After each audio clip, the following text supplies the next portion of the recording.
Perintah Kaisar Naga. Audiobook, novel silat. Episode 493. Di sebuah ruangan di halaman belakang, Dev berhenti. Elijah ada di sini. Dev menunjuk ke ruangan itu dan berkata. Tampaknya Elijah memang belum disiksa. Dia tidak dipenjarakan di penjara besar, tapi dipenjarakan di sebuah ruangan. Ini dianggap sebagai penculikan yang baik. Aku akan mengeluarkannya. Setelah melihat ini, peri gila itu buru-buru bergegas masuk, hendak mengeluarkan Elijah. Tapi dia ditarik oleh Dev. Tunggu, biarkan aku melihat apakah ada formasi. Dev berjongkok perlahan di tanah, dan kemudian menggambar rune yang sangat aneh di tanah di tangannya, diikuti oleh kekuatan peri ke dalam rune. Bersamaan dengan kilatan cahaya rune, rumah di depan mereka juga berkedip. Jelas, ruangan ini juga dikelilingi oleh formasi. Jika peri gila abadi bergegas masuk sembarangan, dia pasti akan mengaktifkan formasi, dan mereka tidak akan bisa melarikan diri saat itu. Brengsek sial, orang-orang ini sangat berhati-hati. Di tempat yang begitu sempit, masih ada formasi seperti itu. Setelah melihat ini, peri gila abadi itu tidak bisa menahan diri untuk mengutuk. Dev tidak berbicara, melihat formasi di depannya, dan perlahan-lahan menekan telapak tangannya di atasnya. Dia ingin mematahkan formasi secara paksa, tidak mencari mata formasi, lagi pula waktu mereka terbatas. Saat cahaya keemasan dari telapak tangan Dev terpancar, formasi di sekitar rumah mulai berangsur-angsur kehilangan cahayanya, dan akhirnya menghilang sama sekali. Oke. Setelah Dev selesai berbicara, peri gila abadi langsung bergegas ke dalam ruangan, lalu mengeluarkan Elijah. Elijah terkejut dan hendak berteriak. Ketika dia melihat Dev, dia langsung menutup mulutnya. Jangan bicara, ikuti kami, aku akan membawamu keluar. Dev berkata pada Elijah. Mata Elijah membelalak dan dia mengangguk penuh semangat. Dev dan yang lainnya mulai melarikan diri dari rumah penguasa kota bersama Elijah dan yang lainnya. Tapi setelah meninggalkan halaman belakang, dia bertemu langsung dengan Meneyer Tian Bao. Meneyer Tian Bao datang untuk mengantarkan makanan ke Elijah, dan dia tidak ingin Elijah kelaparan. Bagaimanapun, Meneyer Tian Bao telah berada di kota Bada selama bertahun-tahun, dan Miles telah memperlakukannya dengan baik, dan bahkan menjadikannya pemilik toko pavilion Tian Bao. Hanya saja sebagai orang dari kota macan terbang, Meneyer Tian Bao mengetahui misinya, jadi dia tidak bisa berpaling. Ketika Meneyer Tian Bao menabrak Dev dan yang lainnya, kedua belah pihak sedikit terkejut untuk sesaat. Dev bermata cepat dan bertangan cepat, dan dia menampar Meneyer Tian Bao dengan satu telapak tangan. Dia harus membuat Meneyer Tian Bao kehilangan kesadaran sebelum Meneyer Tian Bao mengeluarkan peringatan. Jika tidak, akan sulit bagi mereka untuk pergi dari sini bersama Elijah. Meneyer Tian Bao secara naluriah ingin melawan, tetapi pada akhirnya, tanpa mengetahui alasannya, dia meletakkan tangannya ke belakang dan membiarkan Dev menampar dadanya dengan keras. Meneyer Tian Bao terbang terbalik, kepalanya miring dan dia pingsan. Melihat Meneyer Tian Bao yang pingsan, Dev sedikit mengerutkan kening. Dia bisa dengan jelas merasakan bahwa Meneyer Tian Bao sengaja tidak melawan atau bahkan bersuara. Pada saat ini, Dev tidak punya waktu untuk berpikir terlalu banyak, dan dengan cepat melarikan diri dari rumah penguasa kota bersama Elijah dan yang lainnya. Meninggalkan rumah penguasa kota, Dev melihat sekeliling dan memutuskan untuk pergi ke pegunungan di barat. Saudaraku, kita harus pergi ke utara untuk mencapai kota Bada sesegera mungkin. Mengapa kita pergi ke barat? Peri gila abadi bertanya dengan sangat bingung. Kita datang jauh-jauh dari utara, dan kita ditanyai di semua pos pemeriksaan itu, satu persatu. Ke arah barat, karena kota Bada tidak bersebelahan, levelnya lebih sedikit longgar ke arah ini. Dev menjelaskan.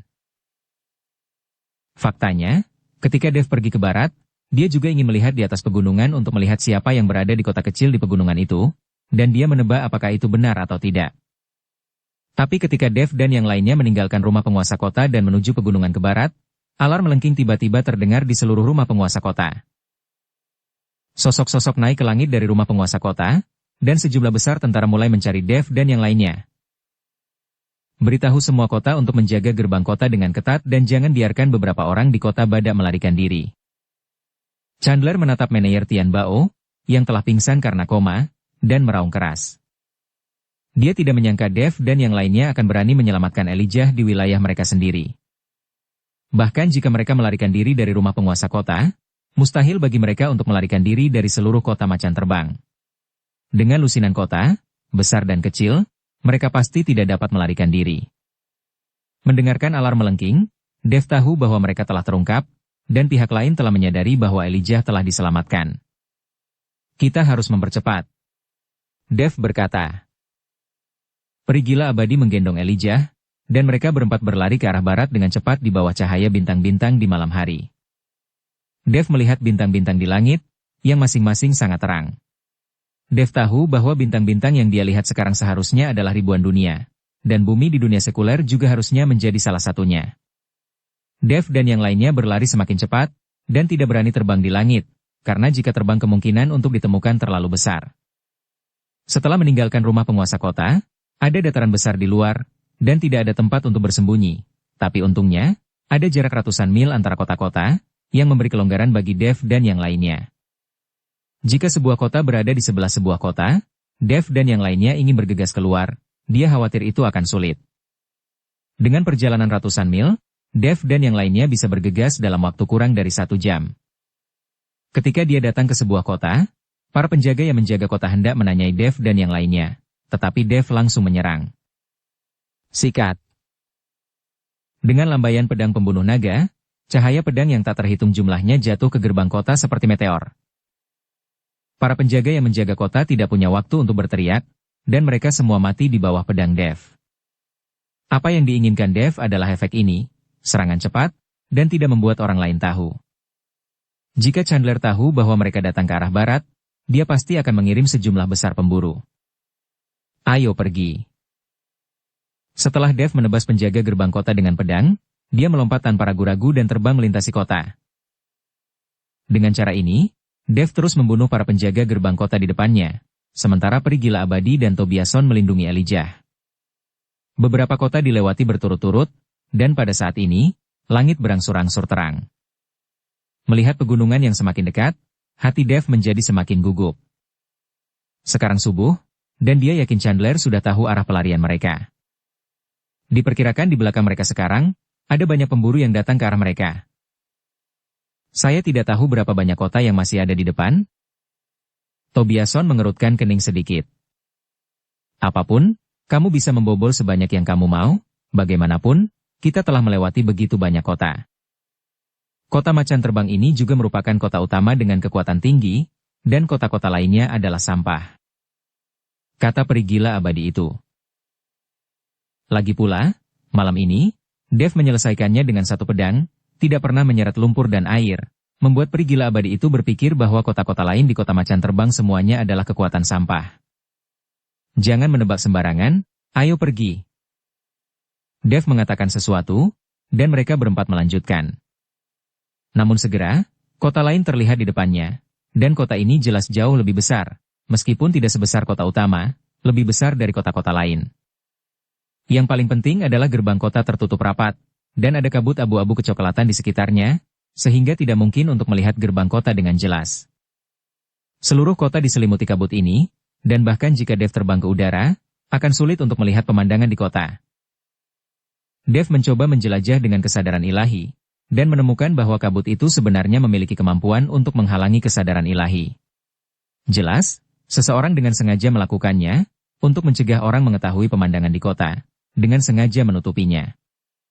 Aneh sekali, kenapa sepertinya tidak ada orang di kota sebesar ini, dan saya bahkan tidak bisa merasakan aura sama sekali. Peri gila abadi itu memandang kota yang muncul di depannya, sedikit mengerutkan kening.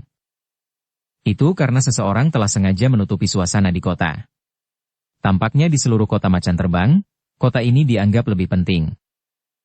Jika kita ingin melewati kota ini, aku khawatir itu tidak akan semudah kota yang telah kita lewati. Tobiason berkata dengan sungguh-sungguh. Ada kabut di sekitar kota ini, dan kita tidak bisa melihatnya sama sekali. Kita bisa terbang langsung. Kita tidak dapat mendeteksi orang-orang di kota, dan orang-orang di kota tidak bisa mendeteksi kita. Kata peri gila abadi itu.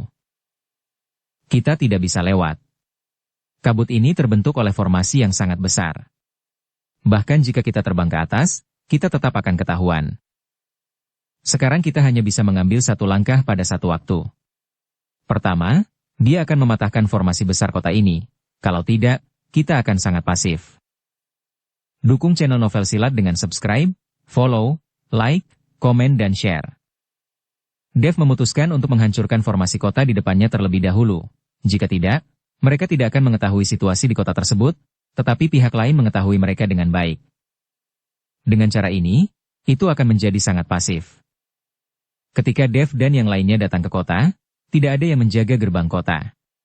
Tampaknya itu seperti kota yang mati, tetapi Dev tahu bahwa tidak mungkin kota yang mati ada di seluruh wilayah kota macam terbang. Dev melihat gerbang kota yang tinggi di depannya, matanya perlahan bersinar dengan cahaya merah redup. Dev yang membuka mata Tianming langit dan kegelapan. Dengan formasi yang begitu besar, jika Dev mengikuti aturan dan merusak formasi, dia khawatir itu akan memakan waktu lama. Selain itu, mungkin tidak dapat dipatahkan, jadi sekarang Dev harus menggunakan mata Tianming langit dan kegelapan untuk melihat formasi ini secara tentatif. Dengan dibukanya mata Tianming langit dan kegelapan, penglihatan Dev di depannya berubah drastis. Mata Tianming langit dan kegelapan terbuka, dan kabut abu-abu kecoklatan perlahan menghilang di mata Dev. Saat mata Tianming langit dan kegelapan terus semakin dalam, penglihatan Dev juga menembus gerbang kota dan memasuki kota. Meskipun formasi ini mengisolasi aura dan tidak dapat dieksplorasi dengan kesadaran ilahi, tidak ada cara untuk menghentikan mata Tianming langit dan kegelapan. Dev menoleh dan menemukan bahwa tidak ada satu orang pun di seluruh kota, tetapi semuanya adalah tentara berbaju besi. Tentara yang tak terhitung jumlahnya berbaris berpasangan, ada yang berlatih dan ada yang berpatroli. Dev akhirnya mengerti pada saat ini bahwa kota yang tampak berbeda di depannya bukanlah kota sama sekali. Itu harus dianggap sebagai barak besar kota macan terbang. Para prajurit berbaju besi itu dilatih di tempat ini dan kemudian diangkut ke berbagai kota. Pada saat ini, hati Dev menjadi gugup, dan dia berusaha melarikan diri, tapi berlari ke tempat yang paling berbahaya. Menyingkirkan mata Tianming langit dan kegelapan, Tobiason berbisik, "Menantu, bagaimana? Bisakah kau menerobos formasi sihir di kota ini? Rusak, ayo pergi ke tempat lain." Setelah Dev selesai berbicara, dia berbalik dan pergi. "Saudaraku, apa yang kau lakukan? Apa kau takut?" Peri gila abadi itu menyusul Dev dengan bingung. Dev masih tidak mengucapkan sepatah kata pun, wajahnya penuh ketegangan. Jika para prajurit di kota itu mengetahuinya, dia takut sangat sulit bagi mereka untuk melarikan diri. "Menantu, jika kita tidak melewati tempat ini, saya khawatir kita harus menempuh perjalanan lebih jauh, dan kita akan menghadapi level lain." Tobiason berkata pada Dev. Mereka sudah tiba di sini, dan pegunungan ada tepat di depan mereka. Jika mereka mengambil jalan memutar, mereka akan membuang-buang waktu. Kita harus mengambil jalan memutar. Ini sama sekali bukan kota, tetapi barak besar yang penuh dengan tentara bersenjata lengkap, diperkirakan berjumlah puluhan ribu. Dev mengikuti Tobiason dan peri gila abadi itu dan berkata, "Oke. Jalan memutar segera." Ketika peri gila abadi dan Tobiason mendengar ini, mereka berdua berlari lebih cepat dari Dev. Untuk melewati kota dan memasuki pegunungan dari arah lain, Dev dan yang lainnya harus berjalan ratusan mil lagi. Tapi segera, di depan mereka, kota lain muncul. Hanya saja kota ini jelas jauh lebih kecil, dan di atas gerbang kota, ada banyak tentara yang mengenakan baju besi hitam berdiri. Dev dan yang lainnya baru saja mendekati kota, dan jaraknya masih ratusan mil, tetapi mereka melihat sejumlah besar tentara terbang keluar kota. Para prajurit ini langsung datang ke tempat Dev dan yang lainnya berada. "Cepat dan sembunyikan auranya. Siapa yang membocorkan auranya?" Dev terkejut saat melihat ini. Mereka jelas menyembunyikan aura mereka. Mustahil mereka akan ditemukan oleh para prajurit itu, padahal mereka berada begitu jauh. "Ini aku," Elijah berkata dengan sedikit malu. Ternyata orang ini sudah lama menyembunyikan auranya, dan dia tidak bisa bertahan, dan akhirnya membocorkan auranya. Setelah melihat ini, Dev hanya bisa melambaikan tangannya, dan penghalang muncul, menghalangi semua aura beberapa orang, dan kemudian dengan cepat meninggalkan posisi ini. Sejumlah besar tentara mengepung tempat Dev dan yang lainnya barusan, tetapi tidak ada yang ditemukan. "Cari, mereka pasti tidak jauh. Komandan para prajurit segera memerintahkan orang-orang untuk mencari. Dev dan yang lainnya memanfaatkan kelonggaran kota dan dengan cepat ingin bergegas melewati kota. Tetapi ketika Dev dan yang lainnya menyelinap di bawah kota, tiba-tiba tim tentara lain bergegas keluar kota. Kali ini, tidak ada pihak yang mengharapkannya, jadi mereka bertemu dengan cara ini. Sikat. Dev bereaksi dengan cepat, dan pedang pembunuh naga itu memotong dalam sekejap, dan cahaya pedang menebas ke arah prajurit di depannya. Sebelum para prajurit ini datang dan bereaksi, mereka semua mati secara tragis di tempat. Dev kemudian mengeluarkan nyala api di telapak tangannya, dan kemudian segenggam api langsung membakar mayat menjadi abu. Dengan begitu banyak mayat tergeletak di gerbang kota, mereka akan segera ditemukan. Sekarang setelah mayat dihancurkan, perlu beberapa waktu bagi pihak lain untuk menemukannya. Ayo pergi. Beberapa orang terbang ke langit dan bergegas langsung melintasi kota. Karena tidak ada tentara yang menjaga mereka, keberadaan Dev dan yang lainnya tidak ada yang memperhatikan. Setelah melewati kota, pegunungan akhirnya ada di depan mereka. Pemandangan pegunungan terus-menerus tampak, itu tidak terlihat dalam sekejap, tapi itu berkali-kali lebih besar dari gunung iblis surgawi di dunia surga dan manusia. Ayo pergi, di atas pegunungan ini, akan ada lebih sedikit kota. Setelah melintasi pegunungan ini, kita akan mencapai batas ras binatang lain, jadi kita tidak perlu bersembunyi. Melihat pegunungan yang megah di depannya, Dev menghela nafas lega dan berkata, sumber daya manusia dan keuangan yang dibutuhkan untuk membangun kota di pegunungan sangat besar. Jadi jika menyangkut pegunungan ini, kota macan terbang jelas akan memiliki kota yang jauh lebih sedikit. Dev dan yang lainnya berjalan cepat di sepanjang pegunungan, menempuh jarak ribuan mil, tanpa melihat kota. Kakak Chen, bisakah kita beristirahat? Aku tidak bisa mengikuti. Elijah berkata sambil terkesiap. Bagaimanapun, Elijah masih muda, dan tidak ada cara untuk menebus energi yang dikonsumsi dalam tubuhnya dengan cepat, jadi dia harus beristirahat. Oke, kita istirahat. Jangan berlarian, aku akan pergi ke depan dan melihat-lihat. Dev Chen mengatur formasi sihir dan membiarkan peri gila abadi dan yang lainnya memasuki formasi sihir. Jika ada yang lewat, mereka tidak akan ditemukan. Setelah menenangkan beberapa orang, sosok Dev menghilang dalam sekejap. Dev dengan cepat berlari menuju kedalaman pegunungan. Tanpa hambatan Elijah, kecepatan Dev jauh lebih cepat, dan hanya bisa terlihat bayangan setelahnya. Bersambung ke episode 494. Dukung kami dengan subscribe, follow, like, komen dan share. Terima kasih.